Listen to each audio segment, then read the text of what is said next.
नमस्कार, आदाब दोस्तों। मैं सलाउद्दीन नबी रोशन रहे के इस नए अंक में आपका स्वागत करता हूं। दोस्तों, आज हम हाजिर हैं एक सवाल के जवाब को लेकर जो एक माँ की फिक्र को बताता है। ये सवाल पूछा है साइली भ्राम्बे जी ने। आप लिखती हैं, सर मेरा बेटा 5 मंथ्स का है, वो आई कांटेक्ट नहीं करता, कोई ऑब्जेक्ट को रीच नहीं करता और अभी तक बेबल नहीं करता, सिर्फ आ करता रहता है और वो सिर्फ एक साइड टर्न कर पाता है। मैंने डॉक्टर को बोला तो डॉक्टर बोले सब नॉर्मल है, मैं ही ज्यादा सोचती हूँ, मेरे बच्चे को कुछ नहीं है। आप प्लीज मेरी हेल्प करेंगे, मुझे समझ नहीं आ रहा मैं क्या करूँ। अभी समझ आया है तो जल्दी इम्प्रूवमेंट आ पाएगी। मैं घर पर क्या कर सकती हूँ, आप मुझे गाइड करें। दोस्तों, साइली जी के सवाल का जवाब देने से पहले अगर आपने अभी तक हमारा चैनल सब्सक्राइब नहीं किया है तो कृपया सब्सक्राइब करें, लाइक करें, शेयर करें ताकि हम हर उस फैमिली तक पहुंच सकें जिसको हमारी ज़रूरत हो सकती है। दोस्तों, यहाँ पर मैं सबसे पहले साइली जी को ये कहूँगा कि आपने बहुत अच्छा ऑब्जर्वेशन किया है और आप एक जागरूक या सतर्क माँ हैं, लेकिन कुछ चीज़ें जानना ज़रूरी है ये तय करने के लिए कि क्या बच्चे को वाकई में कोई दिक्कत है। तो यहाँ पर हम कुछ चीज़ें देखेंगे और समझेंगे, आप भी समझिए और उसके बारे में सोचिए। बच्चा 5 महीने का है। अब यहाँ पर यह सोचना है कि 5 महीने का बच्चा क्या कर सकता है, यानी कि उसके माइलस्टोन्स क्या हैं। तो अगर हम कहें वो आई कांटेक्ट नहीं करता है, तो अगर हम सामान्य बच्चों की तरह उससे आई कांटेक्ट की अपेक्षा कर रहे हैं तो गलत है। लेकिन माँ होने के नाते अगर वो आपको देख रहा है, लाइट्स को देख रहा है, आसपास होने वाली हलचल को महसूस कर रहा है, देख रहा है, कहीं कोई लाइट जलती है उसकी तरफ वो टर्न करके देख रहा है, तो ये सामान्य है। इससे ज्यादा अपेक्षा करना अभी ठीक नहीं है, क्योंकि किसी बच्चे में थोड़ा जल्दी, किसी में थोड़ा देर से ये माइलस्टोन आता है।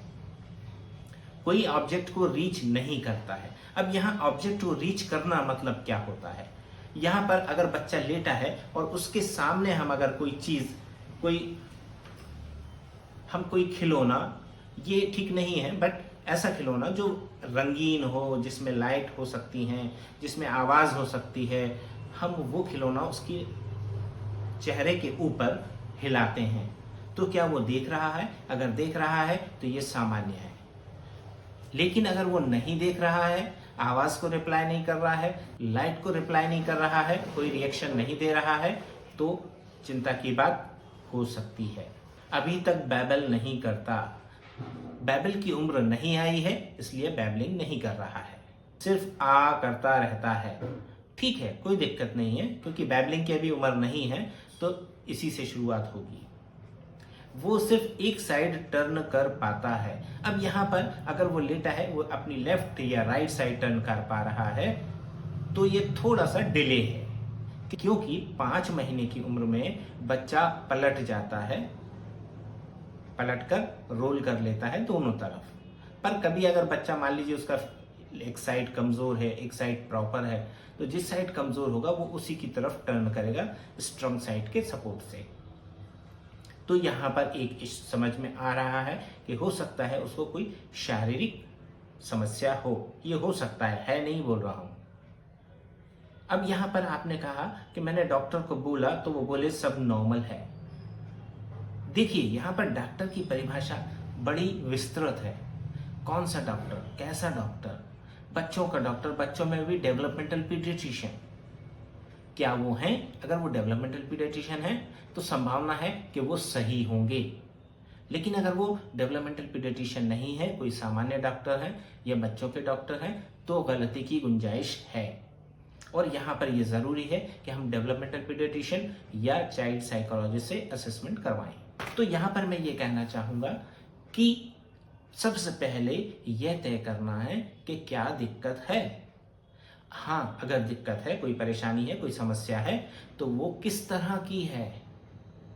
क्या वो शारीरिक है, क्या वो मानसिक है, क्या वो सामाजिक है, क्या वो विजन से रिलेटेड है, वो किस तरह की समस्या है, या इन सब में है, सभी में समस्या है, तो मल्टीपल प्रॉब्लम्स है। तो यहाँ पर तय करना सबसे पहले ज़रूरी है कि बच्चे को समस्या किस तरह की है। दूसरी, कितनी है। अब मान लीजिए हमने कहा कि शारीरिक समस्या है, तो शारीरिक समस्या किस लेवल की है। एक स्टेप पीछे है, यानी कि 1 माइलस्टोन पीछे है, 2 माइलस्टोन पीछे है, कितना पीछे है, ये जानना बहुत ज़रूरी है। जब ये तय हो जाएगा कि बच्चे को इतनी समस्या है, ऐसी समस्या है, अब तय होगा कि उसको किस तरह के सपोर्ट की ज़रूरत है। वो सपोर्ट उसके लिए प्लान करिए। अब यहाँ पर सबसे पहले डेवलपमेंटल पीडियाट्रिशियन से आप कंसल्ट करें। अगर आपके शहर में नहीं है तो एक्सप्लोर करें कहाँ पर है।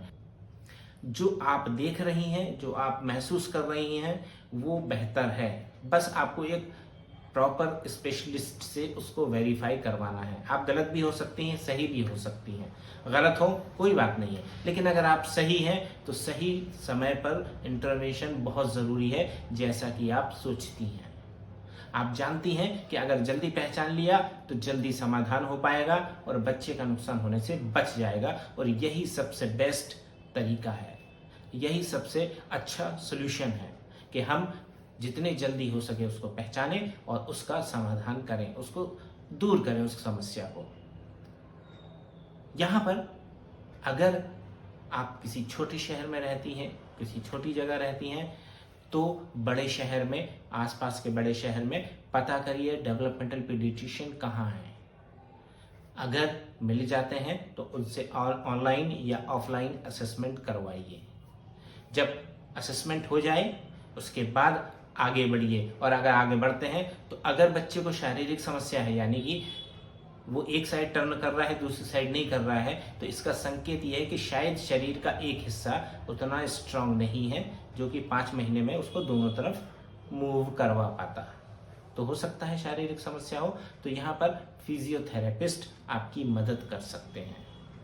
उसके बाद अगर लैंग्वेज और स्पीच का मैटर आएगा, जो कि अभी आपको समझ में नहीं आएगा, लेकिन जैसा कि आप जागरूक हैं, आप ये देखते रहिए कि कौन सा माइलस्टोन किस एज में आता है, किस उम्र में आता है, उसके हिसाब से ऑब्जर्वेशन रखिए और स्पीच एंड लैंग्वेज पैथोलॉजिस्ट का सपोर्ट लीजिएगा अगर ज़रूरत पड़ती है तो। उसके बाद अगर डायग्नोसिस होता है 1 साल के आसपास कि नहीं बच्चे को कोई इशू है प्रॉपरली, तो फिर से असेसमेंट करवाइएगा, क्योंकि तब तक 1 साल की उम्र तक लगभग सारी चीज़ें क्लियर हो जाती हैं और वहाँ पर से होलिस्टिक डेवलपमेंट प्लान करिए। अगर उससे पहले ये समझ में आता है तब भी आप होलिस्टिक डेवलपमेंट प्लान कीजिए। यहाँ पर अभी से ये सोचना कि हम घर पर कर लें ठीक नहीं है। हालांकि ये घर पर किया जा सकता है, लेकिन अभी से ये सोच लेना कि हम घर पर मेहनत करें बगैर चीज़ को समझे जाने बगैर। अगर हम चीज़ को समझेंगे नहीं, जानेंगे नहीं और उसके बगैर हम काम करना शुरू कर देंगे तो गलती की गुंजाइश बहुत ज़्यादा है, मेहनत बेकार जाने की संभावना है।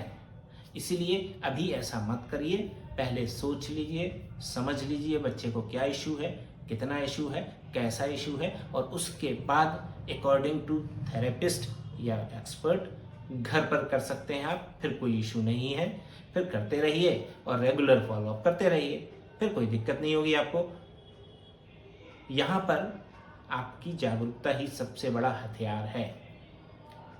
दोस्तों, उम्मीद है यह अंक आपके काम आएगा। अगर आपने अभी तक हमारा चैनल सब्सक्राइब नहीं किया है तो कृपया सब्सक्राइब करें, लाइक करें, शेयर करें ताकि हम हर उस फैमिली तक पहुंच सकें जिसको हमारी ज़रूरत हो सकती है। आप देखते रहिए रोशन राहे। मुझे दीजिए इजाज़त। नमस्कार, जय हिंद।